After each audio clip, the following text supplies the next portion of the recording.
Hey, my name is Dr. Todd Ehrlich, and what I'd like to talk to you today about is how did I get a cavity? There are four basic things that you have to have in order to get a cavity. Number one, you have to have a tooth. Number two, you have to have the right bacteria that causes the decay. Three, you have to have the environment and the foodstuffs for the bacteria to produce their toxins. And four, you have to have time. So if you can take any one of those out of the equation, you're never going to get a cavity. Well, obviously we don't want to take the tooth out because we want to keep those, so that doesn't count. We have to keep that one in there. So if we can look at the other three, the bacteria, the environment for which they live, and then the time factor, and we can figure out a way to prevent you from getting a cavity.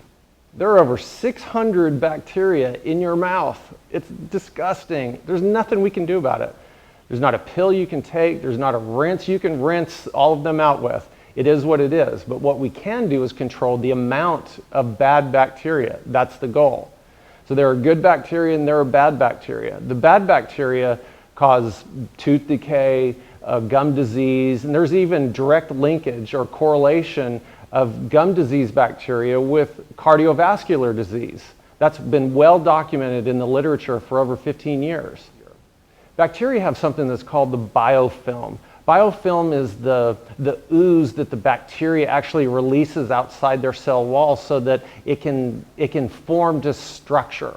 So if you think about the mouth is full of different types of structures, nooks and crannies for them to live in, and the idea is to disrupt the biofilm. If we can do that, then we can get the bacteria literally off of the teeth. How do we do that? We brush, we floss, you can use a mouth rinse, and that disrupts the biofilm.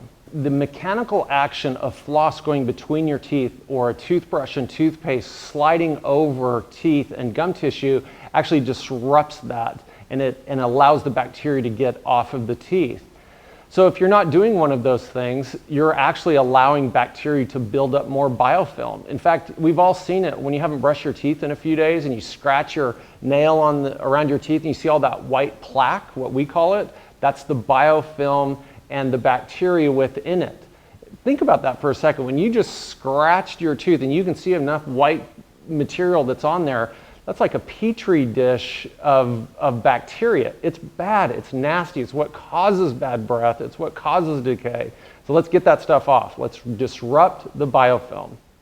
Another thing about bacteria is they need to live just like we do. They need food and the proper environment. Well, if you think about the mouth environment, it is set up for bacteria. It's moist, it's warm, and it's protected. So there's no wind or ice or anything that's coming through here. It's a protected environment. So in order to keep our mouths as healthy as we possibly can, we need to disrupt the environment. Now I talked about how to scrape off the biofilm. That's with brushing and flossing, of course. But what other things can we do to affect the environment for which they live? One is antimicrobial mouthwashes.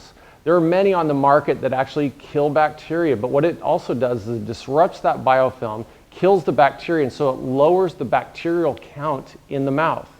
The food that you ingest is what the bacteria in your mouth actually live off of. They have no other way to get a source of energy. They're not the ones ordering off the menu. They are the ones that are dependent on what you do. Well, on the basics of life, the food that has the most energy is going to be more attractive. So let's take carbohydrates and sugars. They have tons of energy for them.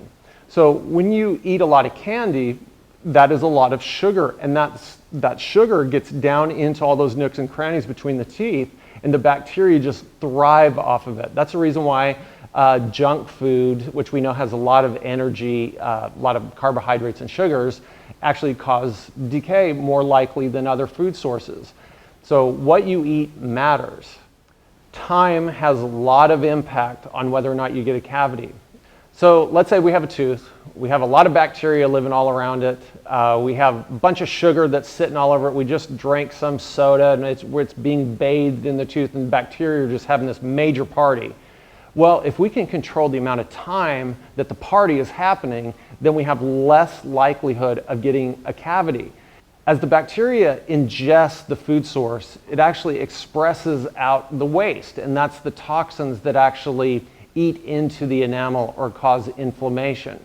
So if we can shorten the party time of that bacteria, we have less exposure to the toxins that the bacteria are actually producing. So how can we use time to reduce the rate of decay in our mouth? So let's look at it in a real life situation. We get up in the morning, we go into the shower, we're getting ready for work, we brush our teeth, we hop in the car, and we're racing to work to get there. Well, we're drinking our coffee, we're maybe eating a little snack or something on the way, and what happens is we are now feeding the party, and we have an entire day of that party happening. So all of that bacteria is now living and thriving and producing its toxins all day long. Well, you may not brush your teeth until you go to bed at night. So think about that. That could be 10, 12, 14 hours of time where that bacteria is just sitting there releasing its toxins. So if we can take that time and break it up into intervals for that bacteria, we're going to reduce the exposure of the toxins to our teeth and our gum tissue. So it's easy. You get up, don't brush your teeth immediately. If you're going to have breakfast, go ahead and have breakfast and then brush it off. Or brush at work. So what that does is it breaks up that time that's actually being exposed. So then you go to lunch and you're eating lunch with your colleagues, and next thing you do is you just run in the bathroom, go brush. If you can floss, you're breaking up that time sequence. Then when you get home, you have dinner, you may fix yourself a little snack or something. Brush your teeth right before you go to bed. That's the last thing you want to do before your head hits the pillow, because then you're breaking up that cycle. If we can be smart about what happens during the day for us, we can actually reduce the chances of getting decay. And I can promise you this, if you can focus on getting the time intervals broken out, you too will reduce the rate of decay in your mouth.